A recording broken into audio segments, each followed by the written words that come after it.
इतना सौभाग्य प्राप्त हुआ है हमें। और बाबा जी आपको 6-7 महीने आई थिंक हो गए ऋषिकेश में, कैसा लग रहा है आपको ऋषिकेश?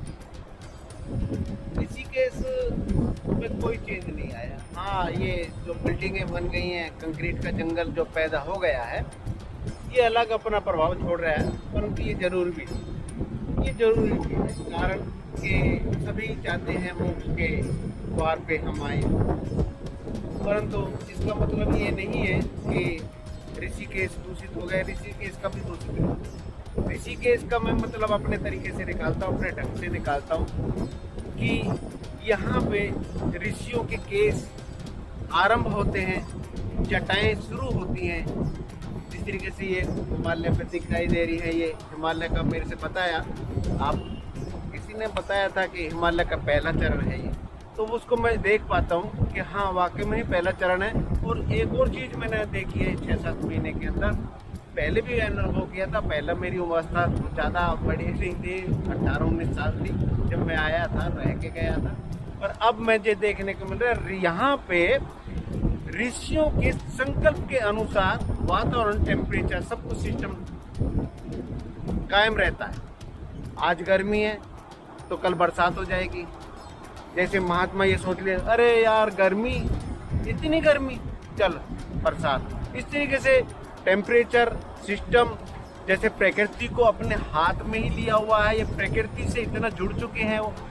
तो मेरा मानना है कि ऋषिकेश में कोई कभी चेंज नहीं आएगा, कितने ही ये कंक्रीट का जंगल बढ़ जाएगा। मुझे ऐसा लगता है कि जैसे लोगों का आना जाना बढ़ रहा है, जिस तरह से मुझे पर्सनली ऐसा लगता है कि गंगा जी में थोड़ा सा फर्क पड़ रहा है कि इसको दूषित किया जा रहा है।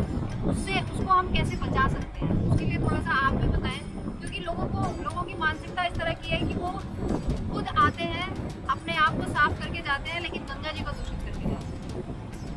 गंगा इन चीजों से दूषित नहीं होने वाली, इन छोटी छोटी बातों से इनसे दूषित नहीं होती। दूषित होती है ज़्यादा से ज़्यादा ये पावर पैदा करने के लिए जगह जगह प्लांट लगा दिए हैं, उनसे दूषित होती है। इन चीज़ों का तो ध्यान रखना चाहिए। ये जो बोलने का अधिकार, राइट बनता है उसका। इसमें गंगा जी में प्रवाह कर रहे हैं। अब वो तो शुरू से ही जितनी भी नदियाँ रही हैं वहाँ पे चमड़ा भी धोया गया, फैक्ट्रियों के पानी भी लिया गया, वो डाला गया, परंतु इसका अपना सिस्टम होता है, अपने आप को शुद्ध करने का एक तरीका। फिर भी लोगों को जागरूक रहना चाहिए कि इसमें मल वगैरह ना बहाएं और किसी प्रकार का पत्नियाँ ये या प्रकार के जिससे दूषित होता वो ज़्यादा से ज़्यादा कोशिश करें कि ये ना हो। काफी बाबा लोग जैसे यहाँ अभी भी मैंने देखा है, सुना है, इवन जैसे आप भी जाते हैं ऊपर गुफाओं में जाते हैं, बाबा जी लोग बैठे हुए हैं, तो वो इस बारे में क्या अभी उनके माइंड में कुछ ऐसा है कि अब कुछ चेंज हो गया है? जैसे वो मुझे टाइम से यहाँ पर है, आपसे उनकी बातचीत होती रहती है, उनका क्या मानना है इस बारे में? उनको प्रकृति से मतलब रहता है, प्रकृति में कोई चेंज नहीं आया। प्रकृति से कोई मतलब रहता है और प्रकृति में कोई चेंज नहीं आया। वो मानते हैं कि पब्लिक आती है, पब्लिक ठीक है, गंद फैलाती है, जरूर मानते हैं कि उसको सफाई करना चाहिए, उसको ध्यान में भी रखना चाहिए, परंतु वे मानते हैं। और जो सिद्ध महात्मा है वो ज़्यादातर जिस तरीके से पशु पक्षी जंगलों में अंदर चले जाते हैं, इसी प्रकार से जो सिद्ध महात्मा हैं, ना तो वो कुंभ में गए हैं, जो पहले अब मेरी बात हुई है सिद्ध महात्माओं से भी हुई है, तो उन्होंने कहा था कि कहाँ जाऊंगा मैं स्नान करने, अरे यहीं पे स्नान कर लो, कहाँ गंगा। तो कुंभ का कोई औचित्य नहीं बनता था, और फिर भी वो कराया। मेरे से सिद्ध महात्माओं ने कहा कि नहीं, कुंभ होना ही नहीं चाहिए था। तो ये है कि पोल्यूशन तो भाई बढ़ता है, पर उसको कंट्रोल करने के लिए तो हम लोगों को ही जागरूक होना पड़ेगा।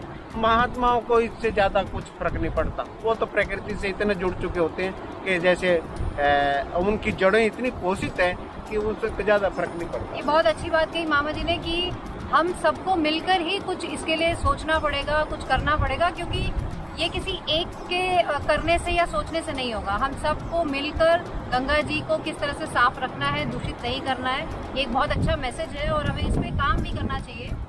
लेकिन मामा जी, इन सब बातों से परे जो आजकल अभी जो सिचुएशन चल रही है, कोरोना की सिचुएशन चल रही है, लोग बहुत परेशान हैं, दुनिया दुनिया छोड़कर जा रहे हैं कितने लोग, कितने परिवार उजड़ गए, काम धंधे सब बंद हो गए, उस बारे में आप क्या सोचते हैं?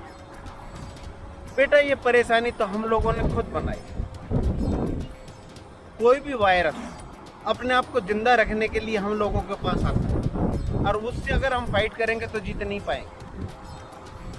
मेरा मानना है कि जो वैक्सीन अगर तैयार होगी, और हो भी गई है मेरे ख्याल से, तो उसमें भी वायरस ही हमारे इंजेक्ट किया जाएगा हमारे शरीर में। हम जितना फाइट करने की कोशिश करेंगे तो कोई ना कोई तो जीतेगा, या तो वो जीतेगा या मैं जीतूंगा। तो इसको वायरस को फाइट करने के लिए ललकारें ना, और इसको अपने तरीके से सिस्टम में डालें, उसको हम धारण करें, मित्र बनाएं, और सफर उसके साथ ही करना पड़ेगा। कारण कि बहुत से हमारे शरीर में हमारी बॉडी है, हमारा जो मस्तिष्क है, सब विश्व की, इस पृथ्वी की सबसे बड़ी लेबोरेटरी है। और वायरस को खत्म करने में आप मानते हैं कि योग किसी तरह से कामयाब हो सकता है? योग सबसे महत्वपूर्ण है। कहते हैं ना, ऑक्सीजन कम पड़ गई, दिल्ली में पड़ गई, ऋषिकेश में पड़ गई, देहरादून में पड़ गई। भाई ऋषिकेश में, देहरादून में भाई कभी कमी नहीं पड़ती। आप सबसे फर्स्ट तो हमारे अंदर जो कहते हैं 97 आनी चाहिए, मैंने तो कभी ना पीने, पर कुल मिला के ये जो ऑक्सीजन का लेवल है हम अपने आप बढ़ा सकते हैं और घटा भी सकते हैं।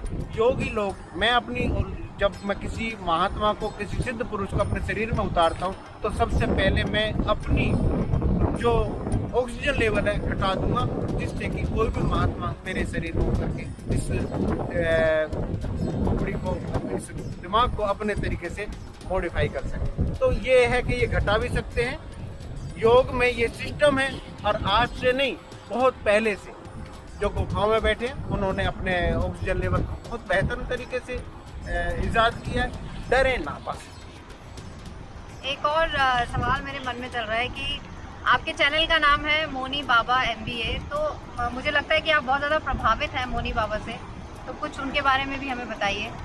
क्यों आपने ये नाम सोचा? और ऑफ कोर्स हम नाम तभी रखते हैं जब हम बहुत ज़्यादा किसी से प्रभावित होते हैं।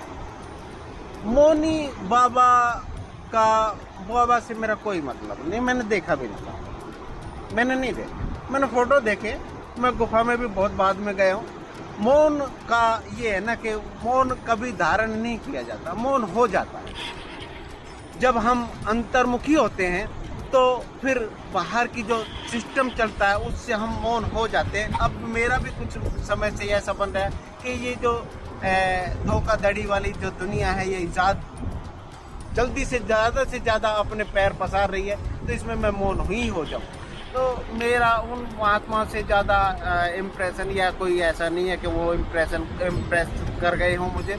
मैं खुद मौन होना चाहता हूँ, मैं खुद मौनी बाबा नहीं बनना चाहता। बाबा से मेरा कोई मतलब नहीं, मैं वस्त्र भी नहीं बदलूंगा। हाँ, जरूर है कि अब जो छल कपट वाली समाज है, माँ को पकड़ के बैठ गई, तेरा अधिकार नहीं है, पिता को पकड़ के बैठ गए, तेरा अधिकार नहीं है, माँ बाप को ही बांट रही है। भाई ये जो सिस्टम हमें देखने को मिल रहा है, भाई अपने जो मित्र हैं या भाई हैं, बंधु हैं, जो अपने जो बहुत ज़्यादा हमसे छोटे हैं, वो भी हम लोगों को दूर करने की कोशिश करते हैं। जो विसंगतियां आ रही हैं बेटा, स्वार्थों के कारण, निजी स्वार्थों के कारण, उनसे हम दूर हटें। और मैं मौन होना, इस वजह से मैं मौन करना चाहता हूँ। मुझे ऐसा लगा था, लेकिन ये खुद इनकी धारणा है कि मौन होना चाहते हैं, इसलिए इन्होंने ये नाम चूज़ किया है।